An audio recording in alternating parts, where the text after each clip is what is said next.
आपल्या मराठी जी के रिव्हिजन या चॅनलला आत्ताच सबस्क्राईब करून ठेवा। आगामी काळात जेवढ्या पण महाराष्ट्र शासनाच्या स्पर्धा परीक्षा होणार आहे ना, त्यामध्ये तुम्हाला या प्रश्नांचा नक्कीच 100% फायदा होईल। तर बघूया आपल्या व्हिडिओचा पहिला प्रश्न।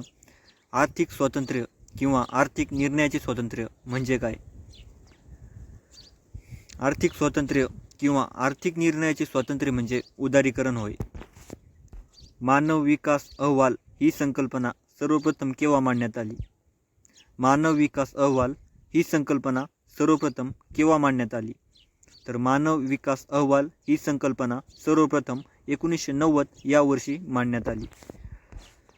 खालीलपैकी कोणत्या अर्थतज्ञास लोकसंख्याशास्त्रज्ञ म्हणून ओळखले जाते? खालीलपैकी कोणत्या अर्थतज्ञास लोकसंख्याशास्त्रज्ञ म्हणून ओळखले जाते? तर जॉन माल्थस या अर्थतज्ञास लोकसंख्याशास्त्रज्ञ म्हणून ओळखले जाते। मानव धर्म सभेची स्थापना कोणी केली? मानव धर्म सभेची स्थापना दादोबा पांडुरंग तरखडकर यांनी केली।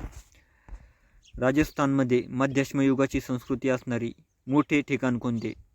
राजस्थानमध्ये मध्याश्मयुगाची संस्कृती असणारे बागोर हे मोठे ठिकाण आहे। वैधानिक विकास मंडळ याच्याशी संबंधित कलम कोणते आहे? वैधानिक विकास मंडळ याच्या संबंधित कलम 371 हे आहे। कोणार्कचे सूर्यमंदिर कोणी बनवले होते?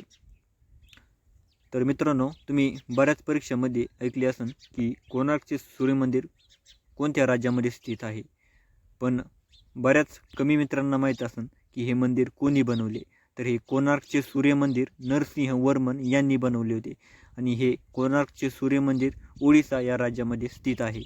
तर ध्यानात ठेवा, कोणार्कचे सूर्यमंदिर नरसिंह वर्मन यांनी बनवले आणि ते ओडिसा राज्यामध्ये स्थित आहे। शिवसमुद्र धरण कोणत्या नदीवर आहे? शिवसमुद्र धरण कावेरी या नदीवर आहे आणि कावेरी नदी कर्नाटक या राज्यातून वाहते।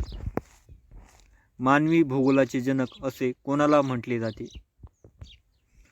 मानवी भूगोलाचे जनक असे विडाल डी ला ब्लाश यांना म्हटले जाते। जागतिक व्याघ्र दिन केव्हा साजरा केला जातो? जागतिक व्याघ्र दिन 29 जुलै या दिवशी साजरा केला जातो। राष्ट्रकूट वंशाचा संस्थापक कोण होता? राष्ट्रकूट वंशाचा संस्थापक दंतीदुर्ग हा होता। सत्यशोधक समाजाची स्थापना कोणी केली? तर सत्यशोधक समाजाची स्थापना महात्मा ज्योतिराव फुले यांनी केली। तर ती स्थापना त्यांनी 24 सप्टेंबर 1873 या दिवशी केली होती। उपराष्ट्रपतीवरील महाभियोगाशी संबंधित कलम कोणते आहे?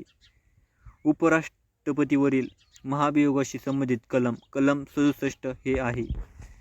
भारताच्या मसुदा समितीचे अध्यक्ष कोण होते? तर भारताच्या मसुदा समितीचे अध्यक्ष डॉक्टर बाबासाहेब आंबेडकर हे होते आणि भारताच्या संविधान सभेचे अध्यक्ष डॉक्टर राजेंद्र प्रसाद हे होते। गोपाळ कृष्ण गोखले हे कोणाला आपले गुरु मानत असे? तर गोपाळ कृष्ण गोखले हे महादेव गोविंद रानडे यांना आपले गुरु मानत असे आणि गोपाळ कृष्ण गोखले यांना महात्मा गांधीजी गुरु मानत असे। म्हणजेच गोपाळ कृष्ण गोखलेंचे गुरु महादेव गोविंद रानडे आणि महात्मा गांधीजींचे गुरु गोपाळ कृष्ण गोखले। भारत सेवक समाजाची स्थापना गोपाळ कृष्ण गोखले यांनी 1906 साली केली होती। गोदावरी नदीची महाराष्ट्रातील एकूण लांबी किती किलोमीटर आहे? तर गोदावरी नदीची महाराष्ट्रातील एकूण लांबी 668 किलोमीटर इतकी आहे।